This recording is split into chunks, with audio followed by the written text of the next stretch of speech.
ஏற்றுக்கொள்ளாதது இது என்னும் தலைப்பிலே இன்றைய நாளிலே தேவனுடைய வார்த்தையை பரிசுத்த ஆவியானவருடைய முழுமையான உதவியோடு நாங்கள் தியானிக்க போகிறோம். பரிசுத்த ஆவியானவர் எங்களுக்கு உதவி செய்வாராக. ரோமர் 15ஆம் அதிகாரம் 7ஆம் வசனத்தை வாசிக்க கேட்போம். ஆதலால் தேவனுக்கு மகிமை உண்டாக கிறிஸ்து நம்மை ஏற்றுக்கொண்டது போல நீங்களும் ஒருவரை ஒருவர் ஏற்றுக்கொள்ளுங்கள். சபையில் குடும்பத்தில் கிறிஸ்து நம்மை ஏற்றுக்கொண்டது போல நீங்களும் ஒருவரை ஒருவர் சபையிலும் சரி, குடும்பத்திலும் சரி, வேலை செய்கிற இடத்திலும் சரி நீங்கள் ஏற்றுக்கொள்ளுவர்களாய் மாற வேண்டும். ஏனென்றால் இயேசு கிறிஸ்து அப்படியாய் செய்திருக்கிறார். அப்பொழுது தேவனுக்கு மகிமை உண்டாகும். நீங்கள் பிறரை ஏற்றுக்கொள்ளாவிட்டால் தேவனுக்கு செலுத்த வேண்டிய மகிமையை செலுத்தப்படாமல் போகும். அதனால் தேவனுடைய கோபாக்கினையை நீங்கள் பெற்றுக்கொள்வீர்கள். சில ஆத்துமாக்களை சில மேய்ப்பர்கள் சபையிலே ஏற்றுக்கொள்ள மாட்டார்கள். சில விசுவாசிகள் ஏற்றுக்கொள்ள மாட்டார்கள் சபையிலே. சில விசுவாசிகள் சில ஊழியர்களை மாத்திரம் ஏற்றுக்கொள்வார்கள், மற்ற ஊழியர்களை ஏற்றுக்கொள்ள மாட்டார்கள். இவர்களை குறித்துத்தான் இந்த வேதம் வசனம் சொல்லுகிறது, நீங்கள் ஏற்றுக்கொள்ளாதது இது என்று கேட்கிறது. ஆக வேத வசனம் தெளிவாய் எங்களுக்கு சொல்லுகிறபடி தேவனுக்கு மகிமை உண்டாக வேண்டுமென்றால் கிறிஸ்து எப்படி நாங்கள்லாம் பாவியாய் இருந்தோமோ, எப்படி நாங்கள்லாம் அக்கிரமக்காரர்களாய், அநியாயக்காரர்களாய், பொய்யராய், பாவிகளாய், பலவிதமான காரியங்களில் அகப்பட்டு இருந்தோம் அந்நாளிலே, அப்பொழுது இயேசு எங்களுக்காய் சிலுவையிலே மரித்து இரத்தம் சிந்தி எங்கள் பாவங்களை மன்னித்து எங்களை அழிவிலிருந்து மீட்டு கொண்டார். அப்படி எங்களை மீட்டு கொண்டா ஒரு நீதி, மற்றவர்களை மீட்டு கொள்ளக்கூடாது இயேசு என்பது இன்னொரு எங்களுடைய அநீதி. யோனாவை தேவன் மீட்டு கொண்டார், அவர் ஒரு ஜூதனாய் பிறந்துட்டார். ஆனால் நினிவேயிலே இருக்கிற மக்களை தேவன் மன்னித்து ஏற்றுக்கொள்ள விரும்பினார். ஆனால் யோனா மன்னித்து ஏற்றுக்கொள்ள அவர் விரும்பவில்லை, அவர் ஆயத்தமாகவும் அதுக்கு இருக்கவில்லை. ஆதலால் பிரியமானவர்களே, இந்த கடைசி நாட்களில் நீங்கள் வாழ்கிறீங்க. சபையில் இன்றைய நாளில் மற்றதெல்லாம் அடுத்தடுத்த பகுதிகள். முதலாவது சபையில் ஒரே பந்தியில் அமர்ந்திருந்து இயேசு கிறிஸ்துவின் இரத்தத்தை பானம் பண்ணி அவருடைய சரீரத்தை புசிக்கிற அவருடைய கர்த்தருடைய பந்தியில் அமர்ந்திருக்கிறவர்கள் கூட ஒருவரை ஒருவர் ஏற்றுக்கொள்வதில்லை. ஒருவரை ஒருவர் வெறுப்பது, ஒருவர் தன்னை உயர்ந்தவர் என்று நினைத்து மற்றவரை தாழ்ந்தவராய் மாற்றுவது. சிலர் நாங்கள் உயர்ந்த படிப்பாளிகள், பெரிய படிப்பாளிகள் என்று சொல்லி மற்றவர்களை மிடில் கிளாஸ், லோ கிளாஸ் என்று பார்க்கிறது. இவைகளெல்லாம் சபையில் சரி வராது. சபைக்குள்ளே பிரசிடென்ட் வந்திருந்தாலும், ஒரு நாட்டின் அதிபதி வந்திருந்தாலும், ஒரு இராணுவ தளபதி வந்திருந்தாலும், அங்கே ஒரு சாதாரண ஒரு துப்புரவு தொழிலாளி வந்தாலும் எல்லாரும் சமன் என்பதை நீங்கள் மறக்கக்கூடாது. இயேசு எல்லாரையும் வித்தியாசப்படுத்தி இரத்தம் சிந்தவில்லை, எல்லாரையும் ஒரே இரத்தத்தினால இயேசு தோன்ற பண்ணார் என்று வேதம் சொல்லுகிறது. பாருங்க, கருப்பு கலர் உள்ளவங்க இருக்கிறாங்க, ப்ரௌன் கலரில் இருக்கிறாங்க, கொஞ்சம் மஞ்சள் கலரில் இருக்கிறாங்க ஆக்கள், அப்படியே வெள்ளை கலரில் எல்லாம் இருக்கிறாங்க. பலவிதமான தோல் அமைப்பை கொண்ட மக்கள் உலகத்திலே வாழுகிறார்கள். ஆனால் அவர்கள் எல்லாருடைய தோலையும் வெட்டி பார்த்தீங்களானா அவருடைய சரீரத்திலிருந்து வருகிற இரத்தமெல்லாம் கருப்பும் மஞ்சள் பச்சை கிடையாது, நீலம் கிடையாது. எல்லாருடைய இரத்தமும் சிவப்புத்தான். அதே மாதிரி ஒரே இரத்தத்தினால் எல்லாரையும் ஆண்டவர் தோன்ற பண்ணியிருக்கிறார். உயர்ந்தவன் தாழ்ந்தவன், ஏழை பணக்காரன் என்று இயேசு படைக்கவில்லை ஒருவரையும். ஆகவே சபை பாகுபாடுகள், மொழி பாகுபாடுகள், மத விதமான உலகத்தில் இருக்கிற பாகுபாடுகளை போல சபையை நடத்த முடியாது. அப்படி சபையை தேவ ஆவியானவர் நடத்த மாட்டார். அது மாமிசம், மனுஷ ஆலோசனைகளில் நடத்தும். ஆகவே தேவனுடைய பிள்ளைகளாகிய நீங்கள் இந்த கடைசி காலத்தில் வாழுகிறீர்கள்.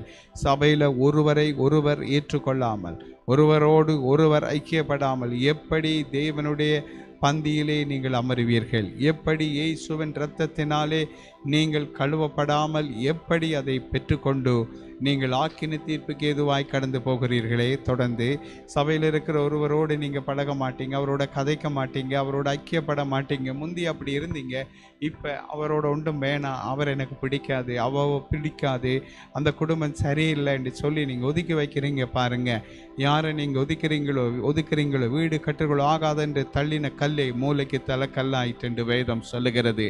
ஆகவே உங்களோட வாழ்க்கையில் நீங்கள் யாரை ஒதுக்குறீங்களோ, தள்ளுகிறீங்களோ, புறக்கணிக்கிறீங்களோ அவர்களே உங்களுக்கு எஜமானன்களாய் ஒரு நாள் மாற்றப்படுவார்கள் தேவனால் என்பதை மறந்து விடாதிருங்கள்.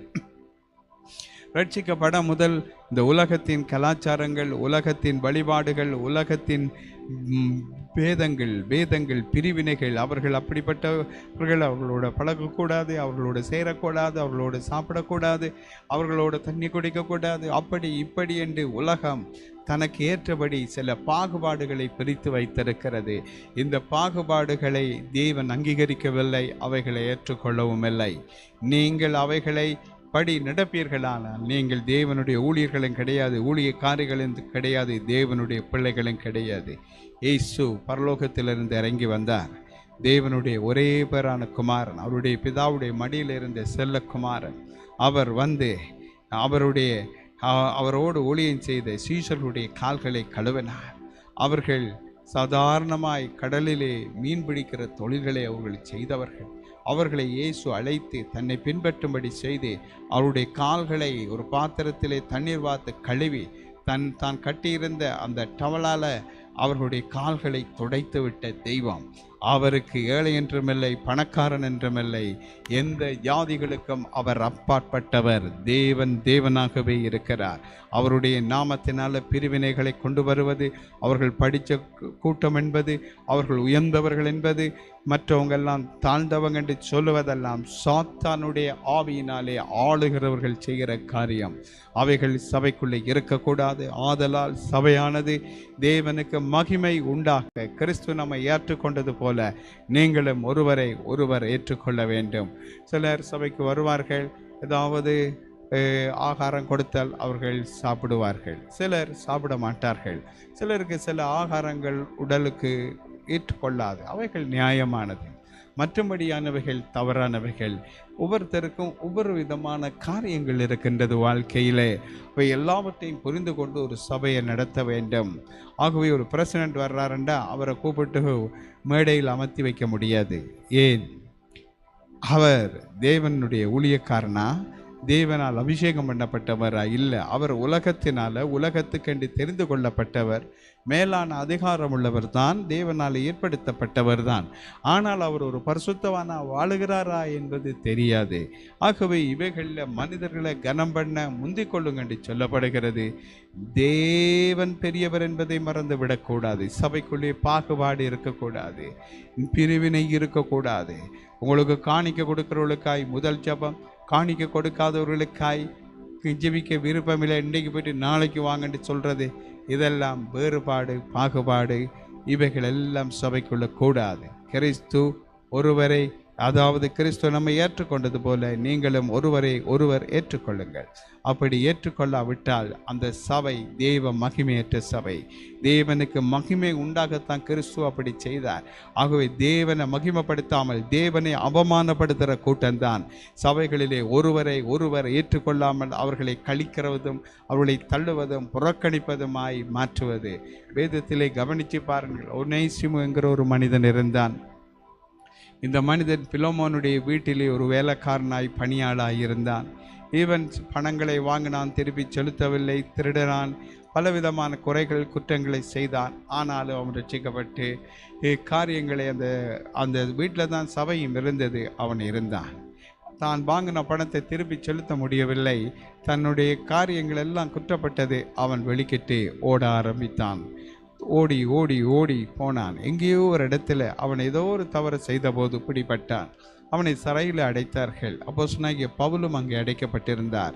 அப்போஸ்தலனாகிய பவுல் அவனை தன் உள்ளம் போல் இருக்கிறவனாய் அவனை மாற்றினார். பிலோமோனால மாற்ற முடியாததை பவுல் மாற்றினார். அப்படி அவர் மாற்றினார். அப்படி மாற்றினதுனால அவர் என்ன செய்தார்? மீண்டும் இவனை சத்தியத்தில் ஒனேசிமுவை நல்லா வளர்த்து எடுத்து மீண்டும் பிலோமோனிடம் அனுப்பி வைத்தார். அனுப்பி வைக்கும்போது இப்பொழுது பிலோமோனுக்கு போதிக்கத்தக்கதாகவும் பிலோமோனுக்கு ஆலோசனை கொடுக்கத்தக்கதாகவும் பிலோமோனால் தேடப்பட்ட, பிலோமோனுக்கு தீங்கு செய்த, பிலோமோனுக்கு துரோகம் செய்த அந்த மனுஷனை அவனுக்கு எஜமானனை போல பவுல் அனுப்பி வைக்கிறார். அவனுடைய பாவங்களை மன்னிக்கும்படி அவர் வேண்டுதல் செய்கிறார் பிலோமோனிடம். ஆகவே இப்படித்தான் நீங்கள் ஆகாதண்டு தள்ளினவர்கள், துரத்தினவர்களே ஒரு நாள் உங்களுக்கு எஜமான்களாய் இருக்கும்படி கர்த்தர் வைப்பார். வாலாக்காமல் தலையாக்கி கீழாக்காமல் மேலாக்கிற தேவன் மறந்துடாதீங்க. ஒருவரை ஒருவர் நீங்கள் ஏற்றுக்கொள்ளாவிட்டால் உங்களை கர்த்தர் உயர்த்தாமல் தாழ்த்துவார். நீங்கள் யாரை தள்ளுறீங்களோ ஒதுக்குறீங்களோ அவங்கள உங்களுக்கு மேலே உயர்த்தி வைப்பார். 1 கொரிந்தியர் 2:14 வாசிக்க கேட்போம். ஜென்ம சுபாவமான மனுஷனோ தேவனுடைய ஆவிக்குரியவைகளை ஏற்றுக்கொள்ளான். அவைகள் அவனுக்கு பைத்தியமாக தோன்றும். அவைகள் ஆவிக்கேற்ற பிரகாரமாய் ஆராய்ந்து நிதானிக்கப்படுகிறவைகளானதால் அவைகளை அறியவும் மாட்டான். ஜென்ம சுபாவமான மனுஷனோ தேவனுடைய ஆவிக்குரியவைகளை ஏற்றுக்கொள்ளான். அவைகள் அவனுக்கு பைத்தியமாக தோன்றும். அவைகள் ஆவிக்கேற்ற பிரகாரமாய் ஆராய்ந்து நிதானிக்கப்படுகிறவர்களானதால் அவைகளை அவன் அறியவும் மாட்டான். இந்த ஜென்ம சுபாவ மனிதர்கள் ஊழியர்களாக இருப்பாங்க, ஊழியக்காரிகளாக இருப்பாங்க, விசுவாசியாக கூட இருப்பாங்க. ஜென்ம சுபாவம் என்றால் அவங்களுக்கு என்ன சொன்னாலும் ஒன்றுமே விளங்காது. தாங்க கற்றுக்கொண்டது, தாங்க வழக்கமாக செய்கிறது, தங்களுக்கு தெரிந்த சுபாவங்கள் தான் அவங்க தொடர்ந்து பின்பற்றுவாங்க. ரட்சிக்கப்பட முதல் என்ன சுபாவத்தில் அவங்க இருந்தாங்களோ அந்த சுபாவத்தையே ரட்சிக்கப்பட்ட பிற்பாடும் கை கொள்ளுவாங்க. அதனால் அவர்கள் ரட்சிக்கப்பட்டவர்கள் என்று சொல்லிக்கொள்ள முடியாது. ஆகவே ஜென்ம சுபாவ மனுஷன் பிறரை ஏற்றுக்கொள்ள தனக்கு தெரிந்தபடி நடந்தால் மட்டும்தான் அவனை ஏற்றுக்கொள்ளுவான். தனக்கு மாறாய் தன்னுடைய சித்தாந்தங்களுக்கு, தன்னுடைய கொள்கைகளுக்கு, தன்னுடைய பரம்பரையினர் கை கொண்ட அனுஷ்டானங்களுக்கு, காரியங்களுக்கு ஏற்றபடி அவனுக்கு எல்லாம் இருக்கணும். எங்கள் அம்மா சொன்னாங்க இப்படி செய்ய சொல்லி, எங்கள் அப்பா சொன்னாங்க இப்படி செய்ய சொல்லி என்று சொல்லுவாங்க.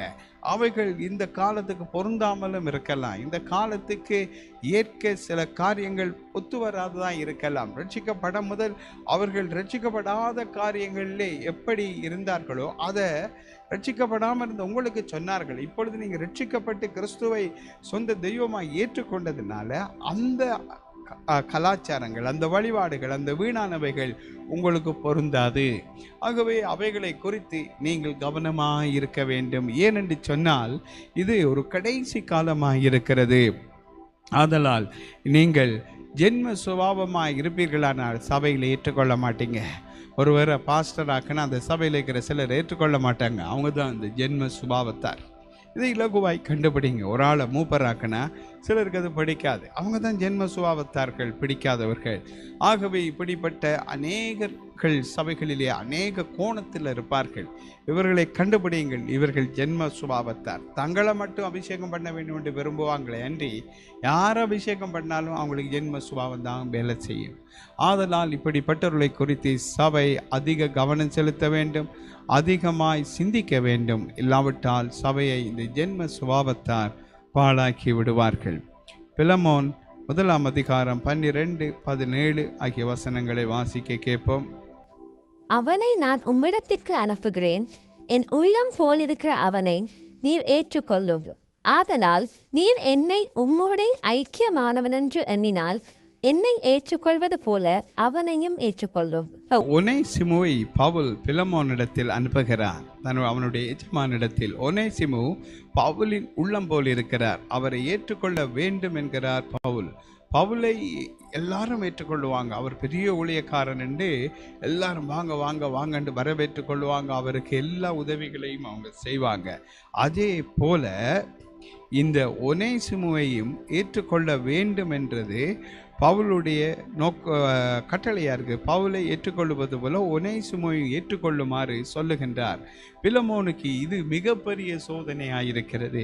எங்கள் வீட்டில் திருடினவன், வாங்கின பணத்தை கொடுக்காதவன், சபையை விட்டு ஓடினவன், இப்பொழுது அவனை பவுல் அப்போஸ்தலனை ஏற்றுக்கொள்வது போல நான் ஏற்றுக்கொள்ள வேண்டுமா? இது என்னது என்ற ஒரு காரியம். ஆனாலும் பிலமோன் அதை ஏற்றுக்கொண்டார்.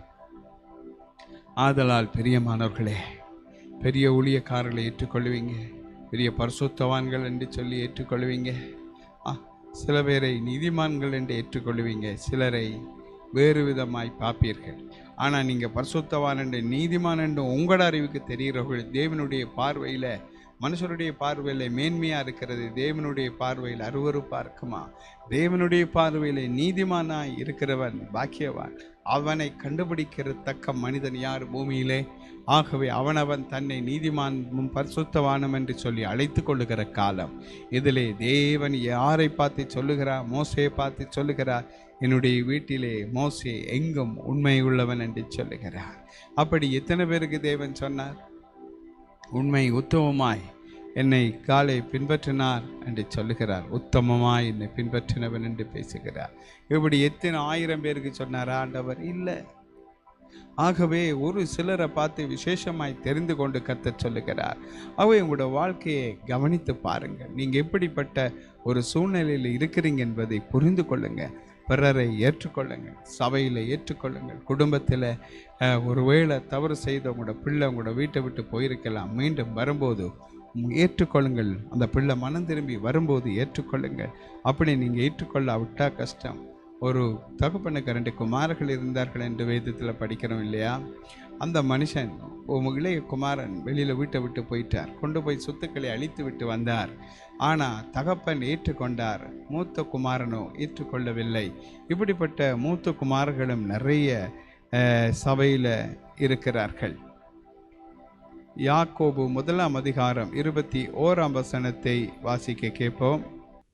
ஆகையால் நீங்கள் எல்லாவித அழுக்கையும் கொடிய துர்க்குணத்தையும் ஒழித்துவிட்டு உங்கள் உள்ளத்தில் நாட்டப்பட்டதாயும் உங்கள் ஆத்துமாக்களை ரட்சிக்க வல்லமை உள்ளதாயும் இருக்கிற வசனத்தை சாந்தமாய் ஏற்றுக்கொள்ளுங்கள். உள்ளத்தில் நாட்டப்பட்டதாயும் ஆத்துமாக்களை ரட்சிக்க வல்லமை உள்ளதாயும் இருக்கிற தேவ வசனத்தை சாந்தமாய் ஏற்றுக்கொள்ள வேண்டுமானால் எல்லாவித அழுக்கையும் கொடிய துர்க்குணத்தை நாங்கள் ஒழித்து விட வேண்டும். சிலர் பிரசங்கங்களை ஏற்றுக்கொள்ள மாட்டார்கள். இது எனக்கு தான் அடிக்கிறாங்க, எனக்கு தான் குத்துறாங்க, எனக்கு தான் கொண்டு வைக்கிறாங்கன்னு சொல்லுவார்கள். யார் அப்படி சொல்லுகிறவங்க என்று வேதம் தெளிவாய் சொல்லுகிறது. சாந்தமாய் அந்த வசனத்தை ஏற்றுக்கொள்ள முடியாதவர்களை குறித்து வேதம் சொல்லுகிறது.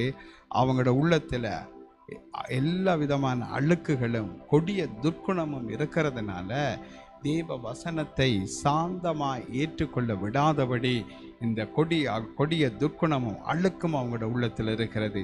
அவைகளை அவர்கள் அகற்றி சுத்திகரித்து இயேசுவின் இரத்தத்தினால் கழுவப்பட்டால் தான் வேத வசனம் அவங்களால் சாந்தமாய் ஏற்றுக்கொள்ள முடியும்.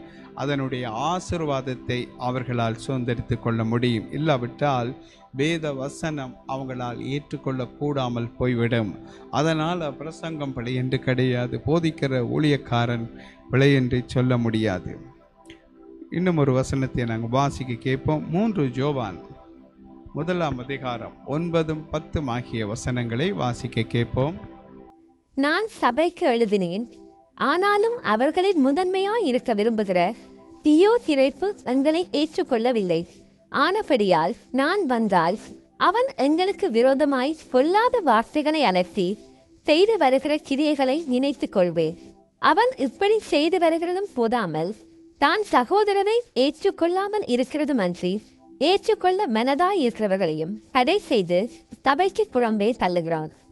அப்போஸ்தலனாகிய யோவான் சபைக்கு ஒரு கடிதம் எழுதினார். அந்த சபையில் முதன்மையாய் இருக்க விரும்புகிற தியோதிரேப்பு யோவானை ஏற்றுக்கொள்ளவில்லை. அப்போஸ்தலனை ஏற்றுக்கொள்ளாத ஒரு பாஸ்டர் இவர். அப்போ தேவனானவர் வேதம் சொல்லுகிறது, சபையிலே முதலாவதாய் அப்போஸ்தலர்களையும், 2வதாய் தீர்க்கதரிசிகளையும், 3வதாய் போதர்களையும், 4வதாய் 5வதாய் மேய்ப்பர்களையும் சுவிசேஷர்களையும் ஏற்படுத்தியிருக்கிறார் என்று சொல்லுகிறார். இந்த அப்போஸ்தலனாகிய யோவான் இயேசு கிறிஸ்துவுடைய மார்பில் சாய்ந்த ஒரு மனிதன். இந்த மனிதன் அந்த சபைக்கு ஒரு காரியத்தை எழுதுகிறார். அதை அந்த சபையில் முதன்மையாய் இருக்க விரும்புகிறவன், எனக்கு மேலே ஒருத்தன் இருக்கக்கூடாது, அது அப்போஸ்தலனாக இருந்தாலும் நான் தூக்கி எறிகிறேன், நிராகரிக்கிறேன் என்று சொல்லத்தக்கதாய் தியோத்திரேப்பு என்கிற மனுஷன் அப்படி செய்கிறார். தியோத்திரேப்பு யோவானுக்கு விரோதமாய் பொல்லாத வார்த்தைகளை அலப்பி, அதாவது அப்போஸ்தலனாகிய யோவானுக்கு விரோதமாகத்தான் அவர் பொல்லாத வார்த்தைகளை அவர் என்ன செய்கிறாராம், அலப்பி கிரியைகளையும் செய்து வருகிறார். தியோத்திரேப்பு சகோதரரை ஏற்றுக்கொள்ளாமல் இருக்கிறதுமன்றி ஏற்றுக்கொள்ள மனதாய் இருக்கிறவர்களையும் தடை செய்து சபைக்கு புறம்பே தள்ளுகிறான். இந்த சபையை கவனித்து பாருங்கள். இது ஒரு சாத்தானுடைய சபை. இந்த சபை தான் ஜென்ம சுபாவத்துக்கு பேர் போன ஒரு சபை. இந்த சபையில் இருக்கிற தியோத்திரேப்புக்குள்ள ஒரே ஒரு தரிசனம் தான் இருக்கிறது.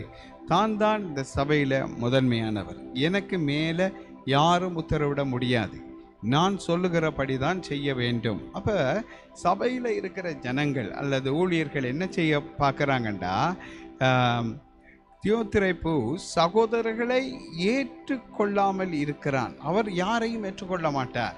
அவர் ஒருவர் தான் ராஜா, அவர் ஒருவர் தான் மந்திரி, எல்லாம் அவர் தான். அவர் சகோதரர்கள் ஒருவரை ஏற்றுக்கொள்ள மாட்டார். ஆதலால் பிதாவின் மகிமை அற்ற சபை, அதாவது தேவனுக்கு மகிமை உண்டாக கிறிஸ்து நம்மை ஏற்றுக்கொண்டது போல நீங்களும் ஒருவரை ஒருவர் ஏற்றுக்கொள்ளுங்கள் என்று வேதம் சொல்லுகிறது. அந்த வார்த்தைக்கு எதிரான ஒரு மனிதனாய் தியோத்திரேப்பு காணப்படுகிறார். அவர் யாரையும் ஏற்றுக்கொள்ள மாட்டார். அவர் உயர்ந்த ஸ்தானத்தில் இருப்பார். எல்லாருக்கும் மேல பெரியவர் அவர் தான், மற்ற எல்லாரும் அவரு கீழே தான். அப்படிப்பட்ட ஒரு மனப்பான்மை தியோத்திரேப்பு கிட்ட இருந்தது. இந்த ஆவிதான் இந்த சபை ஆளுகை செய்து நடத்தி கொண்டிருந்தது. அப்பொழுது ஏற்றுக்கொள்ள மனதாய் இருக்கிறவர்களையும், அதாவது சபையில் இருக்கிற சில பேர் சகோதரர்களை ஏற்றுக்கொள்ள மனதா இருக்கிறாங்க. இந்த ஆள் அப்போஸ்தலனை ஏற்றுக்கொள்ளாது, சபையில் இருக்கிறவங்க சபையில் இருக்கிற மற்ற சகோதரர்களையோ அல்லது சபையிலுக்கு வெளியிலிருந்து வருகிற சகோதரர்களையோ ஏற்றுக்கொள்ள அவர்கள் மனதா இருக்கிறார்கள். அப்படி யாரையாவது நீங்கள் ஏற்றுக்கொள்வீங்களானா அவங்களையும் தடை செய்து சபைக்கு புறம்பே தள்ளுகிறார். அவர் சபையில் இருக்கிற ஆத்துமாக்கள் அல்லது உடன் ஊழியர்கள் அப்படிப்பட்ட யாராவது இருந்திருக்கலாம் அவரோட, அவங்க யாரையாவது ஏற்றுக்கொள்ள மனதுள்ளவர்களாக இருப்பார்களானால் சபையில் பிரிவின் இருக்கக்கூடாது, உயர்வு தாழ்வு இருக்கக்கூடாது, மேலே கீழே என்ற பேதங்கள் இருக்கக்கூடாது, படித்தவன் படிக்காதவன் என்ற பேர் இருக்கக்கூடாது, பணக்காரன் ஏழை என்கிற வித்தியாசங்கள் எல்லாம் சபைக்கு அப்பாற்பட்ட காரியங்கள். கிறிஸ்து எல்லாரையும் ஒரே விதமாய் பார்க்கிறவர் என்பதை இந்த தியோத்திரேப்புவால் ஏற்றுக்கொள்ள முடியவில்லை. ஆகவே தேவனுக்கு மகிமை உண்டாகாத ஒரு சபை தேவ மகிமையற்ற சபை. ஆதலால் சாத்தான் ஆளுகை செய்கிற சபை, ஒருவரை ஒருவர் ஏற்றுக்கொள்ளாத சபை என்றால் அது என்ன சபை? ஒருவரை ஒருவர் ஏற்றுக்கொள்ளாவிட்டால் ஒருவரை ஒருவர் கடித்து பட்சிப்பார்களல்ல, அப்படிப்பட்ட ஒரு சபை ஒரு மிருகத்தின் ஆவியினால் நிரப்பப்பட்டது கொப்பாய் இந்த தியோத்திரேப்பு அந்த சபையை நடத்துகிறார். சபையை விட்டு யாரையெல்லாம் வெளியில் போடுவார்ண்டா, தேவ ஜனங்களை அன்பு காட்டி ஏற்றுக்கொள்ளுகிற எல்லாரும் அவருடைய பார்வையில் குற்றவாளிகள், சபைக்கு துரோகிகள். அவர் தூக்கி வெளியில் போட்டுருவார், சபையை விட்டு அனுப்பிடுவார். ஏன் அவர் அப்படி செய்கிறார் என்றதை நீங்கள் கவனிக்க வேண்டும். அவர் முதன்மையாய் இருக்க விரும்புகிறதுனால் ஒரு பெருமை ஆவி அங்கே ஆளுகிறது. நான் தான் என்ற ஒரு தன்மை அங்கே வெளிப்படுகிறது. இந்த நாட்களில் சபைகள் இதை சர்வசாதாரணமாய் காண முடியும். நான் தான் பாஸ்டர் என்று ஒரு சபையை ஒரு பாஸ்டர் 2-4 வருஷமாக நடத்தி கொண்டு வருவார். நடத்தி கொண்டு வந்து ஒவ்வொரு நாளும் சொல்லுவார், ஒரு ஆராதனையிலே, நான் தான் இந்த சபைக்கு பாஸ்டர், நீங்கள் என்ன செய்கிறண்டாலும் என்னிட்ட கேட்டு தான் செய்யணுமென்று அறிவிப்பார். அப்பொழுது அந்த சபையில் இருக்கிற ஜனங்கள் கேட்பாங்க, இத்தனை வருஷமாக இவர் தான் பாஸ்டர்ன்ற எங்களுக்கே தெரியுமே, இவர் என்னதுக்கு திருப்பி சொல்கிறாருண்டா அவருக்கு ஒரு சத்தியம் விளங்கிட்டு தன்னை இவங்க ஏற்றுக்கொள்ளலை, ஆகவே நான் முதன்மையாக இருக்க விரும்புகிறேன், அதனால் அடிக்கடி சொல்லிக் கொள்ளுகிறேன்ங்கிற மாதிரி இருக்கிறது. இப்படிப்பட்ட சூழ்நிலையிலே சபைகளை நடத்தாதிருங்கள். அப்படிப்பட்ட காரியங்கள் தேவனுக்கு ஆகாது. அது தேவ கோபாக்கினையை உங்கள் வாழ்க்கையிலே கொண்டு வந்து சேர்க்கும். யோவான் எழுதின சுவிசேஷம் 5ஆம் அதிகாரம் 43-44 ஆகிய வசனங்களை வாசிக்க கேட்போம். நான் என் பிதாவின் நாமத்தினாலே வந்திருந்தோம், நீங்கள் என்னை ஏற்றுக்கொள்ளவில்லை. வேறொருவன் தன் சுய நாமத்தினாலே வந்தால் அவனை ஏற்றுக்கொள்வீர்கள். தேவனாலே மாத்திரம் வருகிற மகிமையை தேடாமல் ஒருவரால் ஒருவர் மகிமையை ஏற்றுக்கொள்கிற நீங்கள் எப்படி விசுவாசித்தீர்கள்? இயேசு பிதாவின் நாமத்தினாலே வந்திருந்தும் அவரை ஏற்றுக்கொள்ளவில்லை. இயேசு தமக்கு சொந்தமானதிலே வந்தார், அவருக்கு சொந்தமானவர்களோ அவரை ஏற்றுக்கொள்ளவில்லை என்றெல்லாம் வாசித்திருக்கிறோம் வேதத்திலே. வேறொருவர் தன் சுயநாமத்தினாலே வந்தால் அவனை ஏற்றுக்கொள்ளுகிற பக்குவம் சபைக்கு இருக்கிறது. தேவனாலே மாத்திரம் வருகிற மகிமையை தேடாமல் ஒருவராலே ஒருவர் மகிமையை ஏற்றுக்கொள்ளுகிற நீங்கள் எப்படி காரியங்களை ஏற்றுக்கொள்ள முடியும் என்று கேட்கப்படுகிறது வேதத்திலே. ஆதலால் தேவனுக்கு பிரியமானவர்களே, கவனியுங்கள். சுயநாமத்தில் வருகிறவர்கள் தான் ஒரு ஊழியக்காரன் அப்படி இப்படி என்று சுய விளம்பரத்தோடு வரும்போது அந்த ஊழியக்காரர்களை ஏற்றுக்கொள்ளுகிறவர்கள் இருக்கிறார்கள், அந்த மனிதர்களை ஏற்றுக்கொள்ளுகிறவர்கள் சபையில் இருக்கிறார்கள். ஆனால் தேவனால் அனுப்பப்பட்டு தேவனால் நாமந்தரிக்கப்பட்டு அனுப்பப்படுகிற தீர்க்கதரிசிகளை, போதகர்களை, அப்போஸ்தலர்களை சபைகள் ஏற்றுக்கொள்ளுவதில்லை. ஏனென்றால் அவர்கள் தேவநாமத்தில் வருகிறார்கள், சுயநாமத்தில் வந்தால் மட்டுமே ஏற்றுக்கொள்ளுவேன் என்று சொல்லுகிறார்கள். லூக்கா 18:17 வாசிக்க கேட்போம். எவனாகிலும் சிறு பிள்ளையைப் போல் தேவனுடைய ராஜ்யத்தை ஏற்றுக்கொள்ளாவிட்டால் அது பிரவேசிக்க மாட்டான் என்று மெய்யாகவே உங்களுக்கு சொல்லுகிறேன் என்றார். சிறு பிள்ளையைப் போல தேவனுடைய ராஜ்யத்தை எவனாயிலும் ஏற்றுக்கொள்ளாவிட்டால் அதில் பிரவேசிக்க மாட்டான். பரலோக ராஜ்யத்துக்கு உரியவைகளே எவனாவலும் எந்த மனுஷனாலும் சரி மனுஷியானாலும் சரி ஒரு சின்ன பிள்ளையை போல தேவனுடைய ராஜ்யத்தை முழு மனதோடு அந்த மனுஷன் சந்தேகம் இல்லாமல் ஏற்றுக்கொள்ளணும். அப்படி ஏற்றுக்கொள்ளாத எந்த மனுஷனும் எந்த மனுஷியும் பரலோக ராஜ்யத்துக்குள்ளே பிரவேசிக்க முடியாது என்று இயேசு சொன்னார். ஆகவே சபையில் அவர் ஏற்றுக்கொள்ள முடியாது, இவர் ஏற்றுக்கொள்ள மாட்டார் என்று சொல்கிறவர்களுக்கெல்லாம் பரலோக ராஜ்யம் இல்லை என்பதை இந்த வசனம் மிக தெளிவாய் உறுதிப்படுத்துகிறது. யோவான் 12:48 வாசிக்க கேட்போம். என்னை தள்ளி என் வார்த்தைகளை ஏற்றுக்கொள்ளாதவனை நியாயம் தீர்க்கிறது ஒன்றிருக்கிறது. நான் சொன்ன வசனமே அவனை கடைசி நாளில் நியாயம் தீர்க்கும். இயேசுவை தள்ளி அவருடைய வார்த்தைகளையும் ஏற்றுக்கொள்ளாதவனை நியாயம் தீர்க்கிறது ஒன்று இருக்கிறது. அது கர்த்தர் சொன்ன வசனமே அவனை கடைசி நாளில் நியாயம் தீர்க்கும் என்று வேதம் சொல்லுகிறது. ஆகவே இயேசுவை தள்ளி அவருடைய வார்த்தைகளை ஏற்றுக்கொள்ளாதவன், அதாவது இயேசு சொன்ன வசனங்கள் தான் பரிசுத்த வேதாகமத்தில் எழுதப்பட்டிருக்கிறது. அந்த வசனங்களை போதிக்கும் போது அந்த போதனையை ஏற்றுக்கொள்ள மாட்டார்கள். அந்த வசனங்களுக்கு ஒத்த தீர்க்க தரிசனங்கள் சொல்லப்படும், அதையும் ஏற்றுக்கொள்ள மாட்டார்கள். அவர்களை குறித்து இயேசு சொன்னார், என்னை தள்ளி என் வார்த்தைகளை தள்ளுகிறவனை என் வசனமே கடைசி நாளில் நியாயம் தீர்க்கும். எந்த பிரசங்கத்தை நீங்கள் ஏற்றுக்கொள்ளலையோ, எந்த தீர்க்க தரிசனத்தை நீங்கள் ஏற்றுக்கொள்ளலையோ, நீங்கள் இயேசுவை தள்ளுறீங்க, அந்த வார்த்தையை தள்ளுறீங்க, அந்த வசனமே உங்களை கடைசி நாளில் நியாயம் தீர்க்கும். ஆதலால் இதை நாங்கள் ஏற்றுக்கொள்ளாமல் இருக்கிறோம் என்பதை நீங்கள் அறிய வேண்டும். லூக்கா 16:9 வாசிக்க கேட்போம். நான் உங்களுக்கு சொல்லுகிறேன், நீங்கள் மாளும் போது உங்களை நிச்சயமான வீடுகளிலே ஏற்றுக்கொள்வார் உண்டாகும்படி அநீதியான உலக பொருளால் உங்களுக்கு சிநேகிதரை சம்பாதியுங்கள். நீங்கள் மரிக்கும் போது உங்களை நித்தியமான வீடுகளில், அதாவது பரலோகத்தில் இருக்கிற வீடுகளில் ஏற்றுக்கொள்வார் உண்டாகும்படி அநீதியான உலக பொருளால் உங்களுக்கு சிநேகிதரை சம்பாதியுங்கள் என்று இந்த வசனம் சொல்லுகிறது. இது என்னது? ஆகவே இந்த பூமியிலே சபையிலே உங்களால் ஒருவரை ஏற்றுக்கொள்ள முடியாவிட்டால் பரலோகத்திலே உங்களை யார் ஏற்றுக்கொள்வார்கள்? பரலோகத்தில் உங்களை யார் வரவேற்பார்கள்? யார் அங்கீகரிப்பார்கள்? அதாவது உதாரணமாக இந்த வசனம் என்ன சொல்லுகிறது என்றால், நீங்கள் மாளும்போது, அதாவது நீங்கள் மரிக்கும் போது உங்களை நித்தியமான வீடுகள் பரலோகத்திலே, இயேசு சொன்னார் யோவான் 14 என் பிதாவின் வீட்டில் அநேக வாசஸ்தலங்கள் உண்டு, நான் போய் உங்களுக்காக ஒரு ஸ்தலத்தை ஆயத்தம் பண்ண போகிறேன், ஆயத்தம் பண்ணின பின்பு நான் மறுபடியும் வந்து உங்களை என்னிடத்தில் சேர்த்து கொள்ளுவேன் என்று சொன்னார். அப்போ அந்த இயேசு ஆயத்தப்படுத்தியிருக்கிற அந்த வீட்டில், அந்த இடத்துல ஒவ்வொரு மனிதர், உங்களுக்கு முதல் மரிக்கிறவர்கள் போய் அந்த வீடுகளிலே குடியேறி விடுவார்கள், அவர்களுடைய வீடுகளிலே. நீங்கள் பரலோகத்துக்குள்ள மரித்து போகும்போது உங்களை அங்கே ஏற்றுக்கொள்ள ஆட்கள் வேணும். ஏன் ஏற்றுக்கொள்ள ஆட்கள் வேணும் என்றால், நீங்கள் பூமியில் இருந்த நாட்களில் ஒரு மனிதனுக்காய் நீங்கள் செவித்திருக்கலாம், ஒரு மனிதனுக்காய் ஒரு துண்டு பிரதியை கொடுத்திருக்கலாம், அல்லது ஒரு மனிதனை கத்தருக்குள்ளே நீங்கள் நடத்தியிருக்கலாம். இப்பொழுது அவர்கள் உங்களுக்கு முதல் மறித்து விட்டார்கள். அவர்கள் நித்தியத்துக்குள்ளே போய் தங்களுக்கென்று தேவன் ஆயத்தப்படுத்தின வீட்டிலே இருக்கிறார்கள். இப்பொழுது காலங்கள் கடந்து மறித்து நீங்கள் பரலோகத்துக்குள்ளே பிரவேசிக்கிறீர்கள். போகும்போது நீங்கள் அங்கே இன்றைக்கு வருவீங்கன்றதை பரலோகத்தில் இருக்கிற அவர்களுக்கு அறிவிக்கப்படுகிறது. அந்த உங்களுடைய துண்டு பிரதியை பார்த்து ரட்சிக்கப்பட்டவர்கள், நீங்கள் கூட்டத்தில் பேசினதை கேட்டு ரட்சிக்கப்பட்டவர்கள், நீங்கள் ஜெபம் பண்ணதை கேட்டு அதனால் கர்த்தரால் ரட்சிப்புகளை கொண்டு வரப்பட்டவர்களுக்கு எல்லா காரியங்களும் உங்களுக்கு தெரியாது. சிலது நீங்கள் துண்டு பிரதியை கொடுத்துட்டு போயிருப்பீங்க, அந்த ரட்சிக்கப்பட்டாரோ இல்லையோ உங்களுக்கு தெரியாது. ஆனால் அங்கே அதன் மூலம் ரட்சிக்கப்பட்டு போன மக்கள் வந்து பரலோகத்தில் நீங்கள் பிரவேசிக்கும் போது உங்களை வாழ்த்தி வரவேற்க அவர்கள் வருவார்கள். அவர்கள் வந்து சொல்லுவார்கள், நீங்கள் அன்றைக்கு எனக்காக செய்த ஜெபம் என்னை ரட்சிப்புக்குள்ளே கொண்டு வந்தது.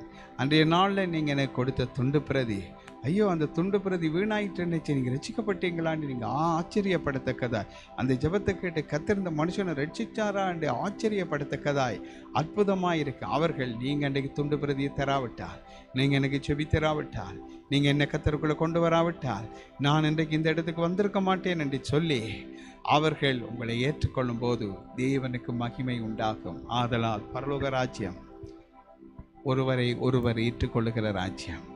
சபை பரலோக ராஜ்யத்துக்கு ஒப்பான ஒரு பிரதிநிதித்துவப்படுத்துகிறது. பரலோகத்துக்குரிய காரியங்களை பூமியிலே சபை உருவாக்கி கொள்ள வேண்டும்.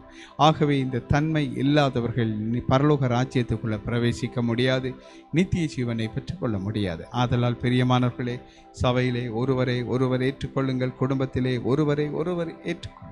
சிலரை ஏற்றுக்கொள்வது கஷ்டமாக இருக்கும், அவங்களோட காரியங்களை உங்களுக்கு பிடிக்காமல் இருக்கும், உண்மைத்தான். ஆனாலும் இயேசுவின் அன்பு சகலத்தையும் தாங்கும், சகிக்கும். அப்படியா எங்களாலும் எல்லாரையும் ஏற்றுக்கொள்ள முடியாத ஒரு சூழ்நிலை இருக்குத்தான்.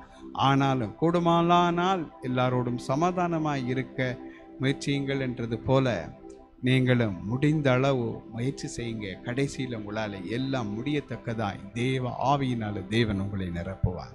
ஆகவே இந்த செய்தியை கேட்டு உங்களுக்காய் நான் செபிக்க விரும்புகிறேன். என்னோடு இணைந்து விரும்பினால் நீங்களும் செபியுங்கள்.